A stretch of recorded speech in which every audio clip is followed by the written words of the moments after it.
अस्सलाम वालेकुम दोस्तों। सूर घोड़ों का लश्कर आप जानते हैं कब आएगा? आपने काले झंडों वाले लश्कर का तो सुना होगा। आज हम बात करेंगे कि सूर घोड़ों का लश्कर कब आएगा। क्या आपने कभी सोचा है कि इमाम मेहदी अलैहिस्सलाम का ज़हूर किस तरह एक ऐसा वक्त लेकर आएगा जिसमें ज़मीन पर फितनों का तूफ़ान बरपा होगा, ऐसा दौर जब जुल्म का राज होगा, खून रेज़ी आम होगी और इंसानियत बर्बादी की दहलीज पर खड़ी होगी। और ये वो वक्त होगा जब फितना सुफियानी, दज्जाल, याजूज माजूज और दाब्बतुल अर्द जैसे अजीम फितने दुनिया में बरपा होंगे।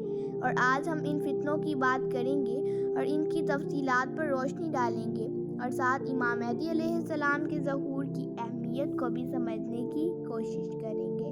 रवायात में आता है कि इमाम मोहम्मद बाकिर अलैहिस्सलाम ने फरमाया, सुफियानी एक जाबिर और ज़ालिम हुक्मरान होगा जो शाम के इलाके एक वादी से खरूज करेगा और ये फितना इतना हौलनाक और तबाहकुन होगा कि इसके बाद दुनिया में कोई अमन और सुकून नहीं रहेगा। इमाम मोहम्मद बाकिर अलैहिस्सलाम ने इसकी ज़ाहिरी खुसूसियत की भी वजाहत की है। वो फरमाते हैं कि सुफियानी का चेहरा सुर्खी माइल होगा, आंखों में सख्ती और कहर होगा, उसकी ज़बान पर ये अल्फाज होंगे, अगर मैं जहन्नुम में भी जाऊँ तो भी मैं इंतकाम ज़रूर लूँगा। सुफियानी का ये फितना इस कदर शदीद होगा कि वो इराक़, अर्दन, फ़लस्तीन, शाम और हजाज को फतह करेगा और इसके बाद वो मदीना की तरफ पेश कदमी करेगा, जहाँ वो अहले मदीना पर बेतहाशा जुल्म सितम ढाएगा। फिर जब वो मक्का पर हमला करने के लिए लश्कर रवाना करेगा तो ऐसा एक मौजज़ा रोनुमा होगा जो कुदरत इलाही का अजीम इशारा होगा। जब सुफियानी का लश्कर मक्का की तरफ रवाना होगा तो एक मौजज़ा होगा जिससे सिर्फ अल्लाह ताला की कुदरत ही ज़ाहिर हो सकती है। वो लश्कर जब मकाम अल-अबूक के पार पर पहुंचेगा तो अचानक ज़मीन फटेगी और सारा लश्कर इसमें दफन हो जाएगा। ये वो वाक़या है जिसका जिक्र कुरान मजीद में सूरह सबा की आयत 51 में किया गया है। काश तुम देखो जब ये ज़ालिम घबरा जाएंगे, ना कोई राह फरार होगी और वो करीबी जगह से पकड़ लिए जाएंगे। ये जो वाक़या मैं आपके साथ शेयर कर रही हूँ, ना सिर्फ सुफियानी के फितने का खात्मा करेगा बल्कि एक ऐसी निशानी बनेगा जिससे उम्मत मुस्लिमा को ये पैगाम मिलेगा कि इमाम मेहदी अलैहिस्सलाम का ज़हूर करीब है। अब बात करते हैं मगरिब से आने वाले लश्कर की, जो रवायात में खूनख्वार और वहशी बताया गया है। इमाम मोहम्मद बाकिर अलैहिस्सलाम ने फरमाया कि जब शाम में दो जंगी क़ुव्वतों के दरमियान ज़बरदस्त लड़ाई होगी तो एक ताकतवर ज़ल्ज़ला आएगा जिसमें 1 लाख से ज़ाहिद लोग लुक़्माए अजल बन जाएंगे।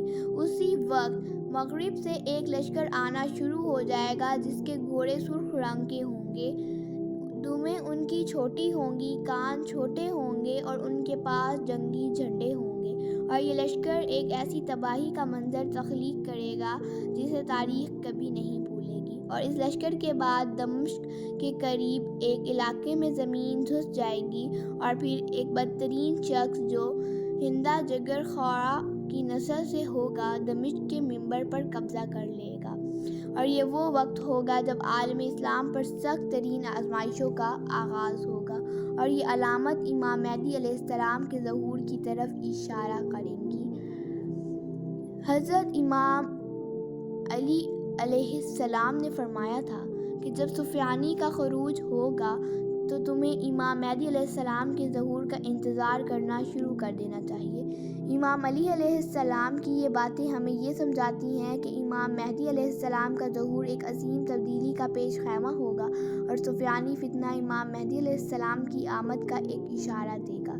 जब इमाम मेहदी अलैहिस्सलाम आएंगे तो ज़मीन को अदल से भर देंगे जैसे वो जुल्म से भरी हुई थी और उनका ज़हूर अल्लाह ताला के वादों का सच्चा सबूत होगा और उसी वक्त दुनिया में अदल का क़याम होगा। इमाम मेहदी अलैहिस्सलाम का ज़हूर एक ऐसा वक्त होगा जब दुनिया में हर तरफ जुल्म व फसाद का राज होगा।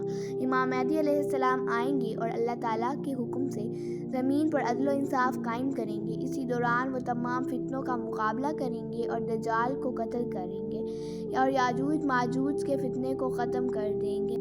इस तरह याजूज माजूज के बारे में रवायात में आता है कि ये 2 कौमें होंगी اور جو دنیا کے آخر میں ایک عظیم فتنے کا سبب بنیں گی، اور حضرت امام مہدی علیہ السلام ان کا بھی خاتمہ کریں گے۔ ناظرین، آج جو کچھ ہم نے بات کی ہے یہ صرف افسانے نہیں ہیں، بلکہ اہل بیت علیہ السلام کی مستند روایات کی بنیاد پر سچائیاں ہیں۔ یہ وہ نشانیاں ہیں جو ہمیں بیدار کرتی ہیں، ہمیں خبردار کرتی ہیں کہ وقت آ گیا ہے جب حق اور باطل کی آخری جنگ لڑی جائے گی۔ تو ہم سب کو چاہیے اپنے دلوں کو پاک رکھیں، اللہ تعالیٰ کی طرف رجوع کریں اور امام مہدی علیہ السلام کے ظہور کے لیے خود کو تیار کریں۔ اللہ تعالیٰ ہمیں سفیانی فتنے سے محفوظ رکھے اور ہمیں امام مہدی علیہ السلام کے سچے پیروکار میں شامل کرے۔ آمین یا رب العالمین۔